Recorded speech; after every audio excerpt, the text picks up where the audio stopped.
Hello friends, welcome to my channel All Things Spiritual. In the last video on the enlightenment of Sant Namdev, we discussed his humiliation that turned into enlightenment. In this video, we will discuss an encounter between Gora Kumbhar and Sant Namdev and how Namdev had totally gone ahead in his journey in self-realization after Lord Vithoba had enlightened Namdev through a yogi in the temple in the forest. Please don't forget to like, share and subscribe to my channel if you like the video. So, both Gora Kumbhar and Sant Namdev were great devotees of Lord Vithoba. For all those who are confused and have never heard of Lord Vithoba, Vithoba is also known as Vitthal and or Panduranga, who is a Hindu deity predominantly worshipped in the Indian state of Maharashtra and Karnataka. He is generally considered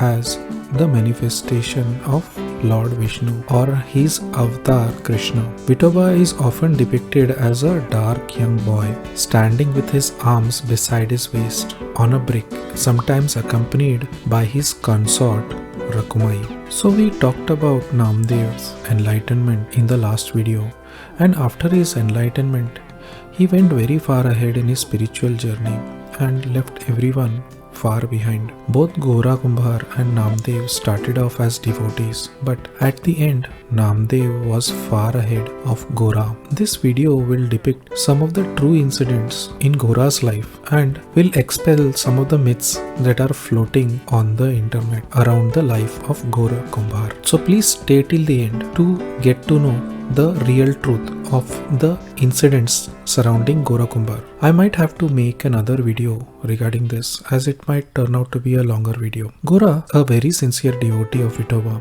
and he had really no interest in anything except for the name of his Lord and was not interested in any worldly activities. Even though he was married twice, he didn't have any thoughts of sexual nature and he was far away from those ideas. He didn't even touch both of his wives. A myth circulating on the internet is that Gora had a son and he had passed away in a pottery accident while Gora was lost in his chanting. But neither of such things really happened. Another myth floating around is that he cut his own hands due to the death of his son.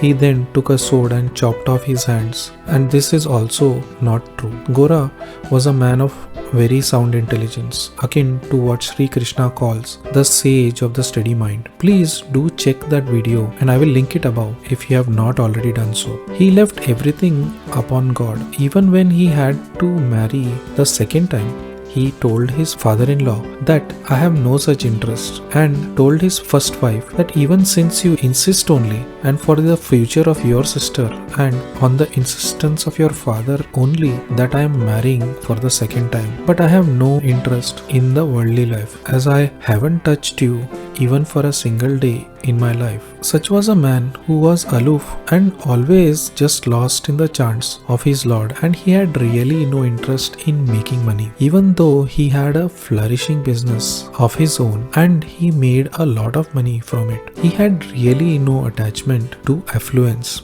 and to be a wealthy man. To dispel the myths of cutting his own hands, there was in fact an incident that happened wherein his hands were rendered paralyzed due to a huge rock that he was trying to chip parts of that accidentally slipped through the slippery soil and fell on top of both his hands. And at that moment, the potter had no use for his hands. But Gora was so strong and steady mentally that he didn't feel anything on losing the function of his hands. He was still in his chants and his hands were just lying there, immovable and handicapped. Can you imagine this for a moment? Imagine that you had to lose your hands and what the situation would have been at the very moment you would have heard that you have lost the functioning of your limbs. It would be very devastating to you. You would think, how would I carry on with my life in the world, and what would your situation be, and what you would lose in life by missing out on those things that you could do with your hands. But Gora had no such thoughts. He was just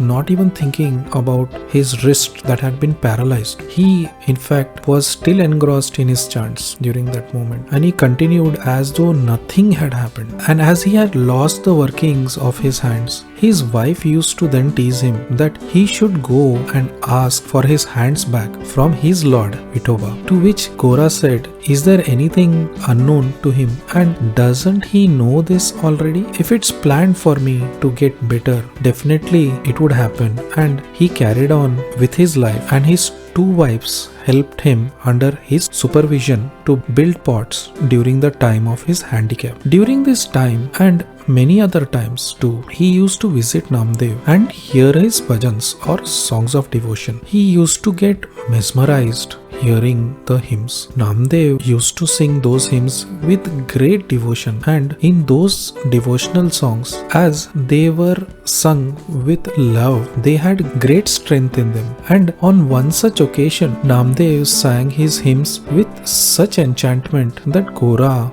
just had to clap. And he ended up clapping, and people were shell-shocked to see what had happened. Such is a plan of the Almighty. As discussed in the previous video, that Gora had tapped on to Namdev's head with a stick on the request of Sant Jnaneshwar. At that time, both Gora and Namdev were just mere disciples, but then Namdev attained enlightenment and also became Gora's guru. The reason for this was mainly due to Sant Jnaneshwar and his guru Sri Nivruttinath. So as you see, both Gora and Namdev started as disciples, and Namdev went far ahead in his journey in spirituality. This story by no means puts down Gora Kumbhar in spirituality. He was already highly attained level, being as close as an ascetic as you could possibly imagine. Even though Gora was far older than Namdev, Namdev made great progress in his spiritual path. This is due to the fact that at the request of Sant Jnaneshwar, he was sent to various parts of